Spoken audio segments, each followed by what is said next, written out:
chapter 5 this week. But I want to start with this, just very quickly as a way of connecting into this. Hopefully this is something that you appreciate hearing your pastor say. I love the Bible. Okay, I genuinely love the Bible. I love digging into it.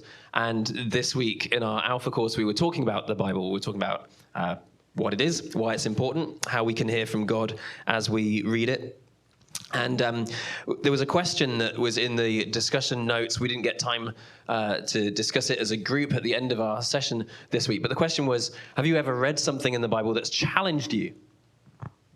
And as I was preparing for this week, I'd already remembered that several years ago, there was a passage that challenged me quite a bit. So I used to be a worship pastor. And there's some verses in Amos. Amos is one of the minor prophets at the end of the Old Testament. And there's these verses. I hate, says God, I despise your religious festivals. Your assemblies are a stench to me. Even though you bring me burnt offerings, I will not accept them. Though you bring choice fellowship offerings, I will have no regard for them. Away with the noise of your songs. I will not listen to the music of your harps.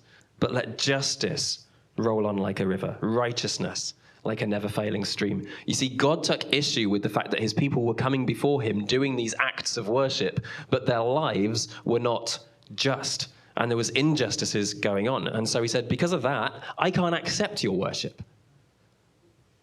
And for me as a worship pastor, that used to really challenge me. It caused me to look at myself, to kind of go, is my heart right before God? Am I living right? Like I say that I follow Jesus, but does my life reflect that? Because if not, then who am I to stand up and lead others in worship? I don't know how often you think about issues of justice or injustice. I don't know how or whether you feel equipped to deal with issues of justice and injustice. This morning, that's what we're going to look at. I want to give you some other verses from the Bible that give us an idea of how important the issue of justice is to God, and that will hopefully lay a foundation for chapter 5 of Nehemiah. So Psalm 11 says, the Lord is righteous, he loves justice. Psalm 50 tells us, the heavens proclaim his righteousness, for he is a God of justice. Psalm 89 and 97 both say that righteousness and justice are the foundation of God's throne. So God is a God of justice. It's part of his sovereignty. It's part of his righteous nature. Psalm 9 tells us that the Lord is known by his acts of justice. And very quickly, I won't get into detail on this again because there isn't time, but if you read passages of the Old Testament and you struggle with the idea that God is acting, like there's these acts of God that are somehow the wrath of God being expressed, if you struggle with that, reread those passages in light of the fact that God is just. That he is a loving God who, because he's loving, has to act in justice. And when you reread those passages from that, it will give you a completely different perspective on those passages. Again, it's a different teaching for another day.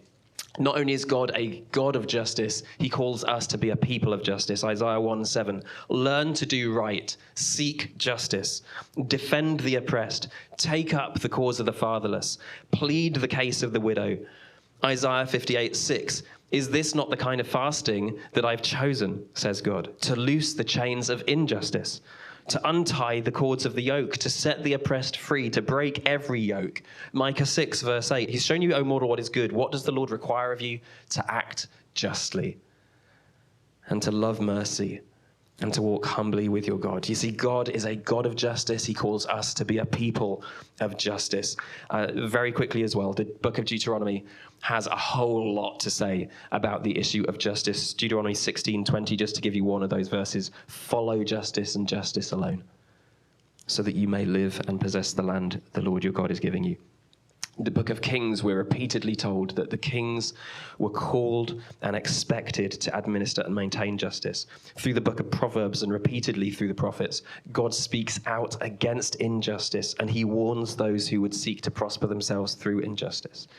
I think it's fair to say that when we look at the world around us, we can see that there is injustice after injustice after injustice. You can probably think of multiple examples of that in the world. You might be aware of issues of injustice in your own lives and the lives of those around you.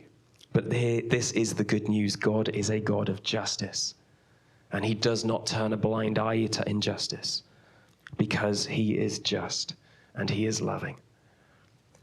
And because he calls us as his people to reflect his heart, he calls us not to turn a blind eye to injustice either, and he calls us to be part of the solution.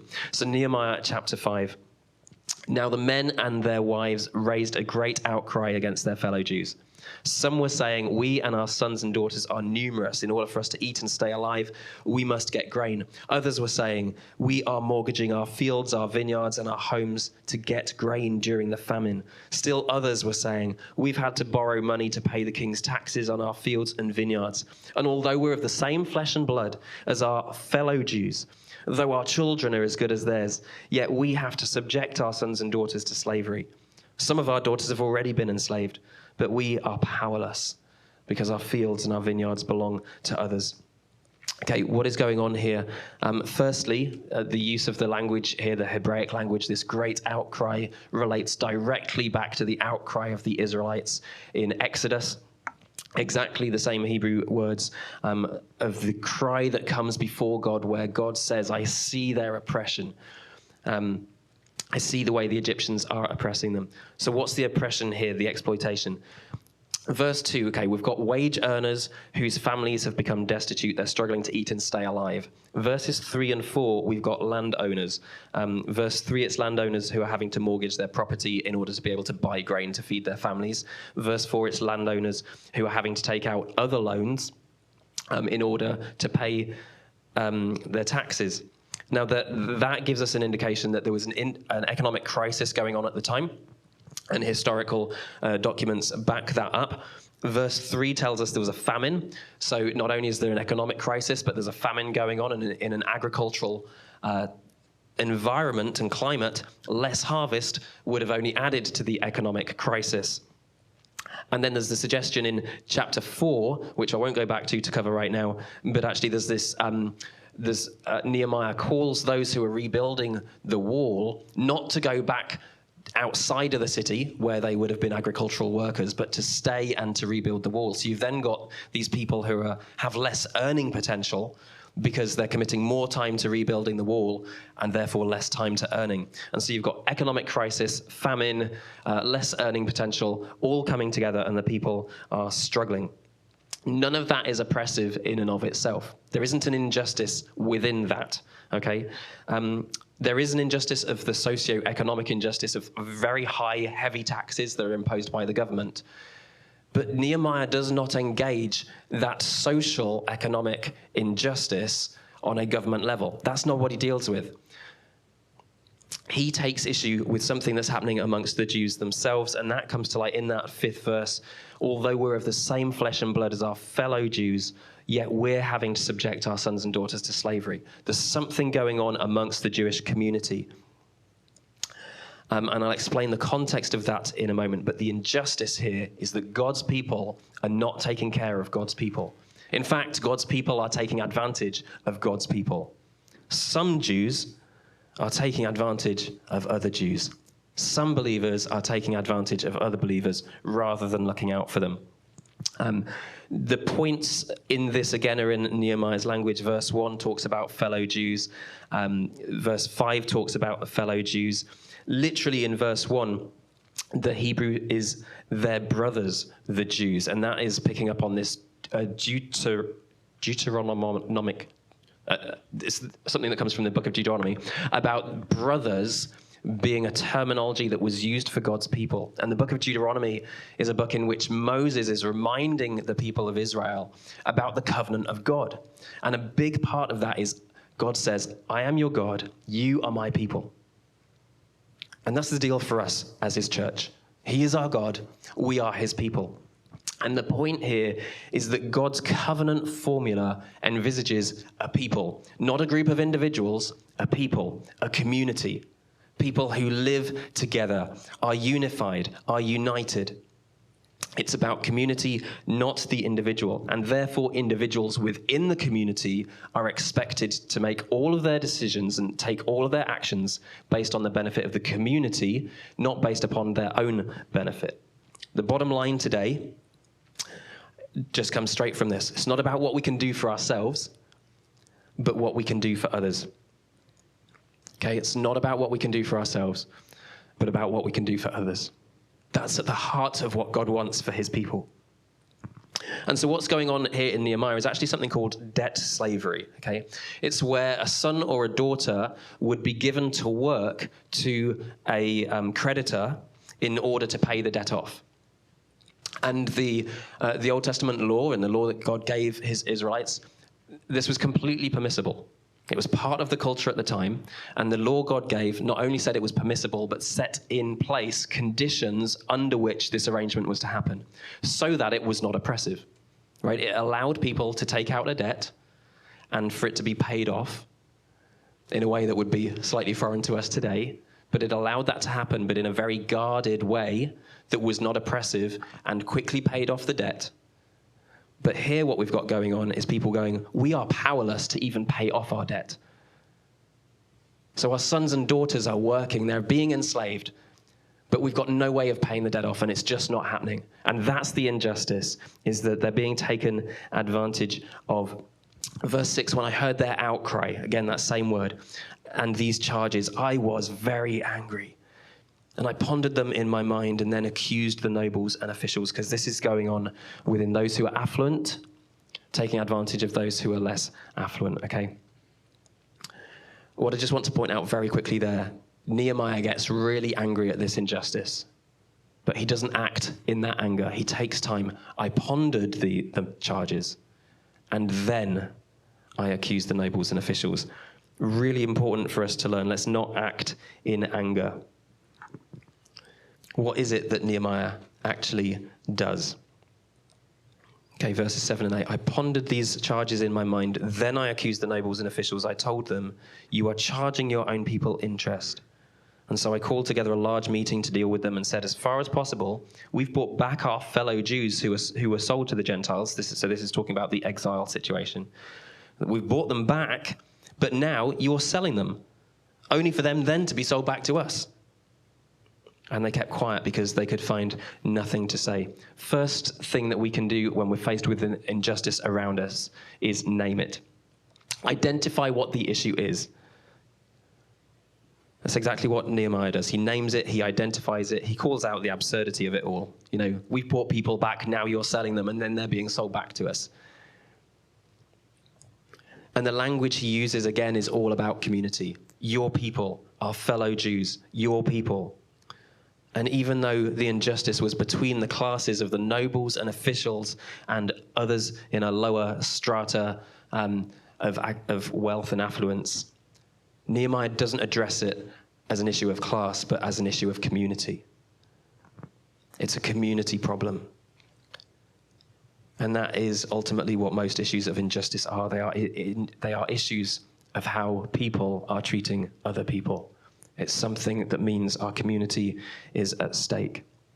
Second thing Nehemiah does, okay, and the second step that we can take, having named it, is to own it. Verse 9, I continued, what you are doing is not right. Shouldn't you walk in the fear of our God to avoid the reproach of our Gentile enemies? I and my brothers and my men are also lending the people money and grain, but let us stop charging interest.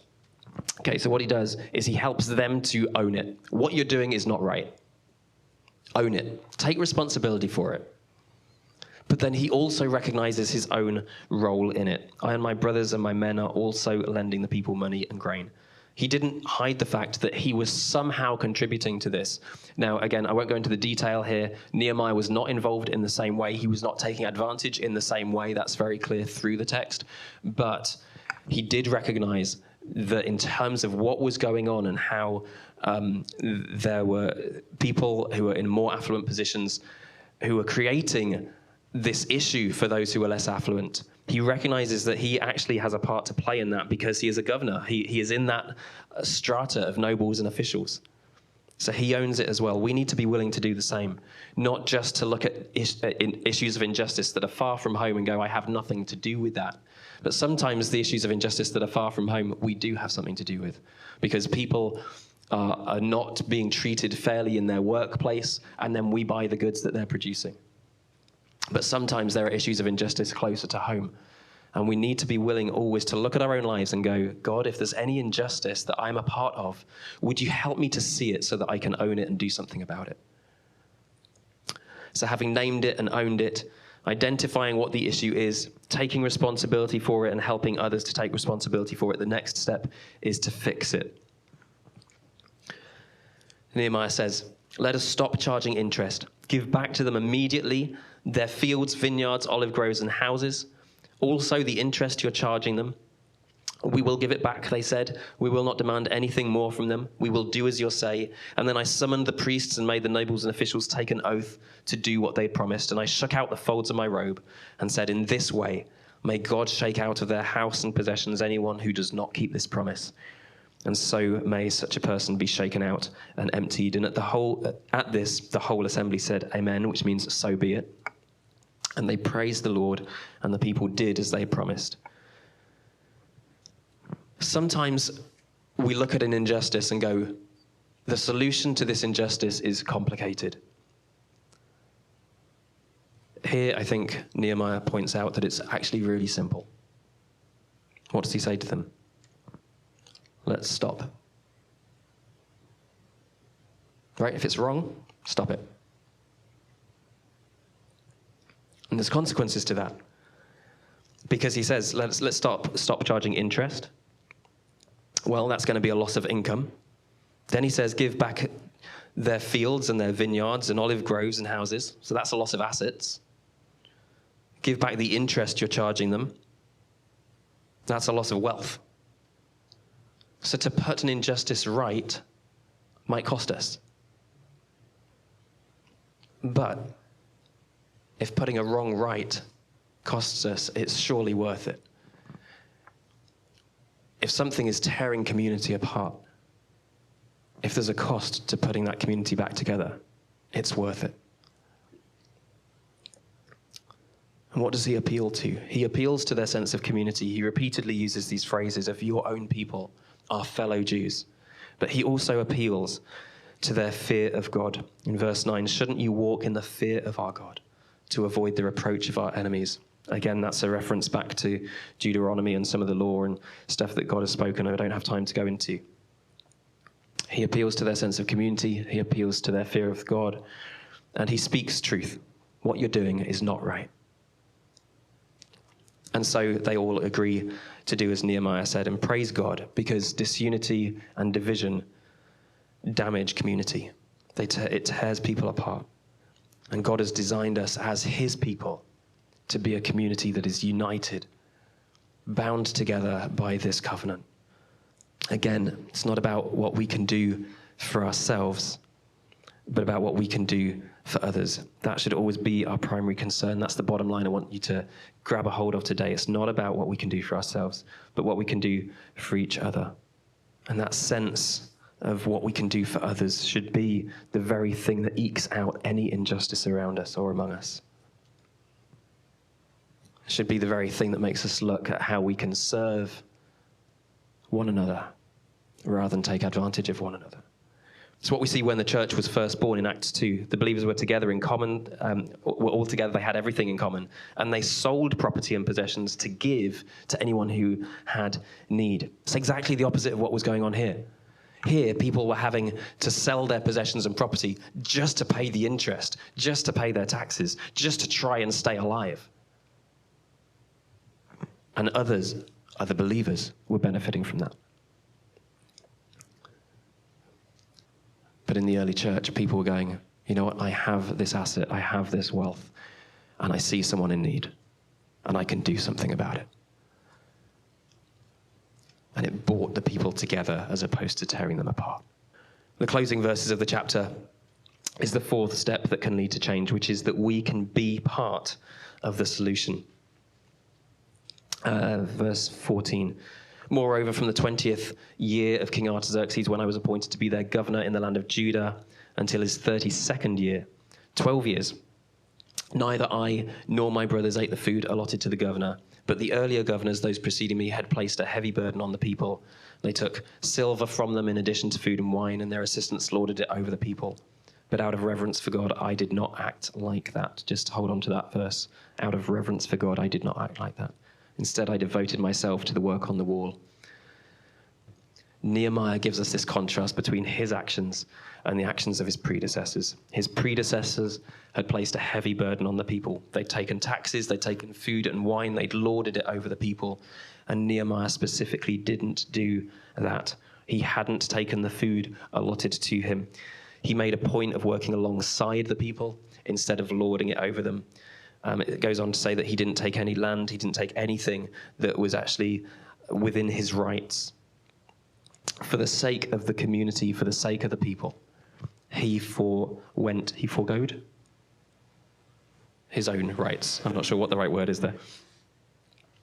He knew this was a difficult time for his people. He recognized the challenges that they faced. He knew the demands on them were already heavy, and so he commit to be a part of the solution. Why? Verse 15, out of reverence for God.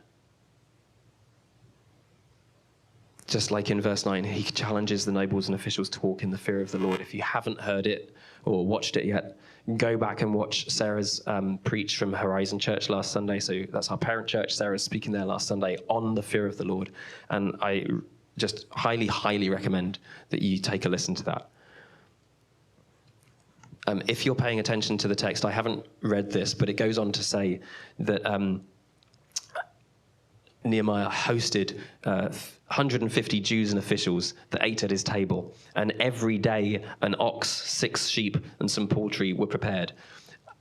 And it might feel like that's quite a substantial daily diet, okay? But I want to just point out that was actually very modest. What Nehemiah did was incredibly modest. So that amount of food that was allotted to him as the governor was in order to feed those 150 people that sat at his table and that he hosted. And when you compare it to Solomon,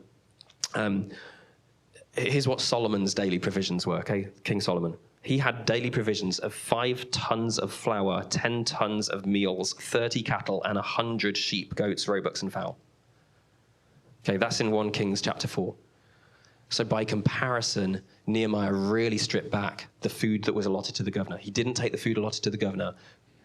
And so those figures there, if you take a close look, don't be mistaken to think that he was somehow living in plenty, when actually that was the food that was a very modest supply in order to feed all those that he was entrusted to take care of. Nehemiah saw the injustice. He named it, owned it, did something to fix it, and he shaped his life to be part of the solution. I believe the call is the same for us. So I want to say this: if you see an injustice, if you're aware of an injustice, if it is around you and you are in a place to do something about it, first of all, don't act in anger. Like, take some time to think about what your best response is, because that's what Nehemiah did. But then name it, identify what it is, own it, help those who need to take responsibility to take responsibility, take any responsibility if you're a part of it, and find a way to fix it. Shape your life to be part of the solution. Justice matters to God. He is a God of justice, and he calls us to be a people of justice. One final point here. It's in the very last verse of the chapter. Remember me with favor, my God, for all I've done for these people. We're actually going to come back to the first half of that verse in a few weeks' time when we wrap up this series. But he says, remember me for all I have done for these people. Addressing an injustice isn't about what we think about the injustice. It's about what we do about the injustice. He says, remember me for what I have done. So we need to be a people who don't just think about what's going on around us, but do something about what's going on around us. Like Nehemiah, we need to be prepared to act, even if it comes at a cost to us. And he says, remember me for what I've done for these people. Again, it's not about what we can do for ourselves, but what we can do for others. Isaiah 1:7, learn to do right, seek justice, defend the oppressed, take up the cause of the fatherless, plead the case of the widow. Isaiah 58:6, is this not the kind of fasting I've chosen, to loose the chains of injustice, to break the cords, to set the oppressed free? Micah 6:8, he's shown you what is good. What does he require of you? To act justly, to love mercy, and walk humbly with God. So let's commit to be a people who seek justice, who defend the oppressed, who take up the cause of those in need, who seek to loose the chains of injustice, who act justly, love mercy, and walk humbly with our God. Let's commit not to be a people who just think about it, but do something about it.